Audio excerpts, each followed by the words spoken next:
தலைப்பு துஆக்கள் அங்கீகரிக்கப்படுகின்ற நேரங்கள். நாங்கள் செய்கின்ற பிரார்த்தனைகள் இந்த நேரத்திலே கேட்டால் கூடுதலாக அங்கீகரிக்கப்படக்கூடிய வாய்ப்பு இருக்கிறது. அப்படி என்று ரசூலுல்லாஹி ஸல்லல்லாஹு அலைஹி வஸல்லம் அவர்கள் என்னென்ன நேரங்களை எங்களுக்கு சொல்லி தந்திருக்கிறார்கள் என்பது பற்றிய ஒரு தலைப்பை தான் நான் இன்று தெரிவு செய்திருக்கிறேன். சகோதரர்களே, முதலாக துஆவை பற்றி நாங்கள் கொஞ்சம் தெரிந்து கொள்ள வேண்டும். இந்த துஆவை பொறுத்த வரைக்கும் அல்லாஹு தாலா எங்களுக்கு பலவிதமான வணக்க வழிபாடுகள், பலவிதமான இபாதத்துக்கள், நாங்கள் அந்த அல்லாஹ்வுக்கு அடிமைப்பட்டிருக்கிறோம், அந்த அல்லாஹ்வுக்கு கட்டுப்பட்டிருக்கிறோம், அவனைத்தான் நாங்கள் வணங்குகிறோம், அவனை வணங்குகின்ற தன்மையும் அடிமைத்தனமும் எங்களது உள்ளத்திலே இருக்கிறது என்ற அந்த வெளிப்பாடுகளுக்காக பலவிதமான வணக்க வழிபாடுகளை அல்லாஹு தாலா எங்கள் மீது கடமையாக்கி இருக்கிறார். அந்த கடமைகளில் ஒரு மிகப்பெரிய கடமைதான் இந்த துஆ, பிரார்த்தனை என்பது. எந்த அளவுக்கு என்று சொன்னால், ரசூலுல்லாஹி ஸல்லல்லாஹு அலைஹி வஸல்லம் அவர்கள் சொன்னார்கள், அத்துஆஉ ஹுவல் இபாதா, துஆ என்பதுதான், அதாவது வணக்கம் என்பதே பிரார்த்தனை செய்வதுதான், பிரார்த்தனை தான் வணக்கம் அப்படி என்று ரசூலுல்லாஹி ஸல்லல்லாஹு அலைஹி வஸல்லம் அவர்கள் சொல்லி இருக்கிறார்கள். பிரார்த்தனை செய்வதுதான் வணக்கமே என்று சொல்லுகின்ற அளவுக்கு இந்த துஆ என்பது மிக முக்கியமான இடத்தை இந்த வணக்க வழிபாடுகளிலே பிடித்திருக்கிறது. ஏனென்று சொன்னால், ஒரு மனிதன் அல்லாஹ்வுக்கு கட்டுப்பட்டிருக்கிறான், அவனுக்கு அடிமையாக இருக்கிறான், அவன் சொல்கின்ற எல்லாவற்றையும் செய்வதற்கு தயாராக இருக்கிறான் என்பதற்குரிய ஒரு வெளிப்பாடு. அல்லாஹ்வுக்கு பணிந்திருக்கிறான், அவனுக்கு அச்சப்பட்டிருக்கிறான், அவன் நாடாமல் எதுவும் நடக்காது என்ற நம்பிக்கையில் இருக்கிறான் என்பதற்கான அடையாளமே இந்த துஆ தான், இந்த பிரார்த்தனை தான். ஒரு முஸ்லிம் துஆ கேட்காமல் இருக்கிறான் என்று சொன்னால், அவனை பொறுத்த வரைக்கும் இபாதத்துக்கள் அவனிடத்திலே கிடையாது, அவனிடத்திலே அல்லாஹ்வுக்கு அடிபணிகின்ற தன்மை கிடையாது. உதாரணமாக, நாங்கள் ஒரு கிழமை 2 கிழமையாக எந்த துஆ பிரார்த்தனையும் செய்யவில்லை என்று எங்கள் மனது சொல்லும் என்று சொன்னால், நீங்கள் உங்களை அசை போட்டு பார்ப்பீர்கள் என்றால் தொழுகையில் உங்களுக்கு ஈடுபாடு இருக்காது, கூடுதலாக பாவம் செய்து கொண்டிருப்பீர்கள், குர்ஆன் ஓதுவது கிடையாது. இப்படியான பலகீனங்களையும் நீங்கள் அதோடு சேர்த்து காண்பீர்கள். யார் கூடுதலாக பிரார்த்தனைகள் ஈடுபடுகிறாரோ அவரிடத்திலே வணக்க வழிபாடுகளும் கூடுதலாக இருக்கும். இதனால் தான் நபி அவர்கள் சொன்னார்கள், அத்துஆ ஹுவல் இபாதா, பிரார்த்தனை செய்வதுதான் வணக்கம் அப்படி என்று நபி அவர்கள் சொல்லி இருக்கிறார்கள். அல்லாஹு தஆலா கூட திருமறையிலே உதுஊனி அஸ்தஜிபு லக்கும், என்னை நீங்கள் பிரார்த்தியுங்கள், உங்களுக்கு நான் பதிலளிக்கிறேன் என்று சொல்லி அல்லாஹு தஆலா சொல்லி காட்டுகிறான். அதே போன்று உம்மிடத்திலே என்னை பற்றி அவர்கள் கேட்டால் அவர்களிடத்திலே சொல்லுங்கள், நான் உங்களுக்கு அருகிலே தான் இருக்கிறேன், இதிலே துஆ கேட்பவருடைய துஆவை கேட்டுக் கொண்டிருக்கிறேன், அவருக்கு பதிலளிப்பதற்கு தயாராக இருக்கிறேன் என்று நபியே நீங்கள் சொல்லுங்கள் என்று சொல்லி அல்லாஹு தஆலா பிரார்த்தனையை பற்றி நபியர்களுக்கு சொல்லுகின்றார். அல்லாஹ்விடத்திலே பிரார்த்திக்குமாறு குர்ஆனிலே அல்லாஹு தஆலா பல இடங்களிலே வலியுறுத்துகிறார். அப்படி என்றால் பிரார்த்தனை என்பது மார்க்கத்திலே ஒரு மிக முக்கியமான இடத்திலே இருந்து கொண்டிருக்கிறது.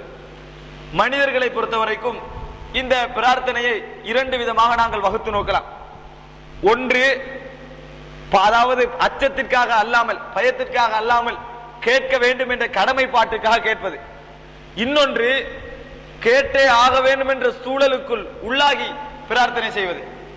அதாவது உதாரணமாக, ஒருவர் வியாபாரம் செய்வதற்காக ஒரு ஏற்பாடுகளை செய்து வருகிறார், அவருக்கு ஒரு 10 லட்சம் தேவைப்படுகிறது, 10 லட்சம் ரூபாய் உடனடியாக கிடைத்து விட்டது, எங்கே பிசினஸ் செய்ய வேண்டுமோ அந்த இடமும் கிடைத்து விட்டது, அதற்குரிய நம்பிக்கையானவர்களும் வாய்த்து விட்டார்கள், பிசினஸும் ஆரம்பிக்கப்பட்டு விட்டது.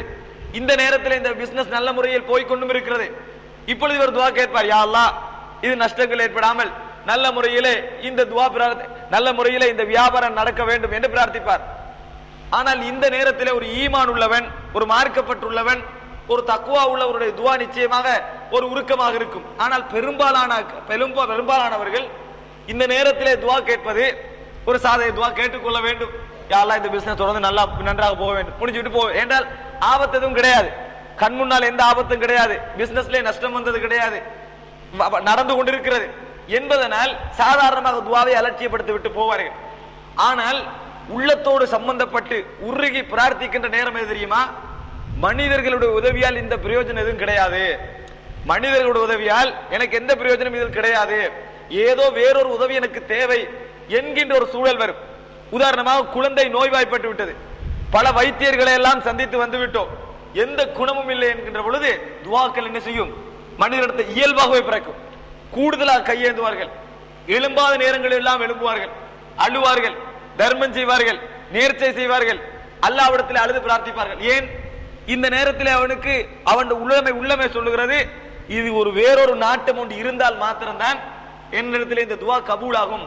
அல்லாஹ் தஆலா குர்ஆனிலே சொல்லி காட்டுகிறான், இந்த மக்கத்து முஸ்ரிக்கீன்கள் அல்லாஹ்வை இணை வைத்துக் கொண்டிருக்கிறார்கள்.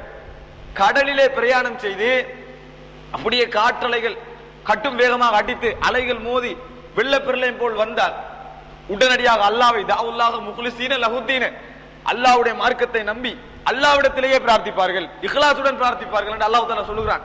பிரார்த்தித்து விட்டு அப்படியே கடலோரத்துக்கு கொண்டு வந்து விட்டால் மறுபடியும் இணை வைக்க ஆரம்பிக்கிறார்கள் என்று அல்லாஹ் திருமறையிலே சொல்லுகிறான்.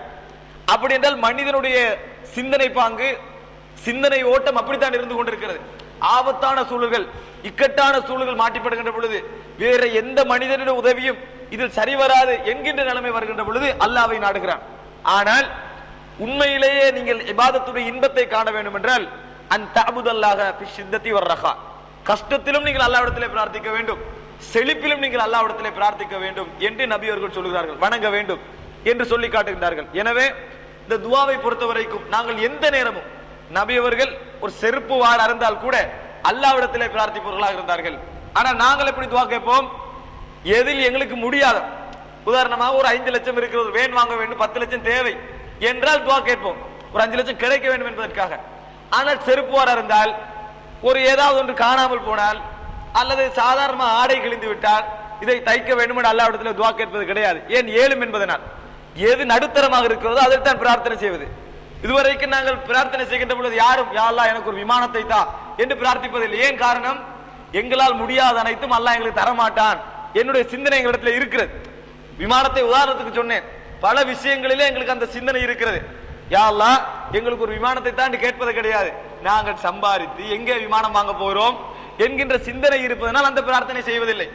அதே போன்று எதெல்லாம் கையால் செய்துவிட முடியுமோ, செருப்பை தைத்துக் கொள்ள முடியும், ஆடையை தைத்துக் கொள்ள முடியும், இது மாதிரி விஷயங்களையும் அல்லாஹ்விடத்திலே பிரார்த்திப்பது கிடையாது. எதை பிரார்த்திப்பது? கொஞ்சம் கஷ்டமாகவும் இருக்க வேண்டும், கிடைக்க வாய்ப்பும் இருக்க வேண்டும், அந்த மாதிரி உள்ள ஒரு சப்ஜெக்டை தான் நாங்கள் என்ன செய்வோம்? பிரார்த்திப்போம். ஆனால் நபியவர்கள் செருப்பின் வார இருந்தாலும் அல்லாஹ்விடத்திலே பிரார்த்திப்பார்கள். அதே நேரத்தில் யா அல்லாஹ் எனக்கு ஒரு மாளிகை தா என்று சொல்லியும் நபியர்கள் அல்லாஹ்விடத்திலே கேட்டிருக்கிறார்கள். தொழில், நபியுடைய தொழில் அந்த மாளிகை தருவதற்கு போதுமானதல்ல, அப்படியும் நபியர்கள் கேட்டிருக்கிறார்கள், செருப்பு வார இருந்தையும் கேட்டிருக்கிறார்கள். காரணம், என்னால் எதுவும் ஆகாது என்ற நம்பிக்கையுடன் அவர் பிரார்த்திக்கிறார். என்னால் எதுவும் ஆக போவதில்லை, அல்லாஹ் தஆலாவால் தான் எல்லாம் ஆகிறது என்பதனால் அந்த துவா வருகிறது. மாற்றமாக இந்த சடத்துவத்தில் நம்பிக்கை வைத்துக் கொண்டு ஏதோ தப்பி போய்விடுமோ என்ற பயத்தின் காரணமாக பிரார்த்தித்தால் துவாக்கள் இந்த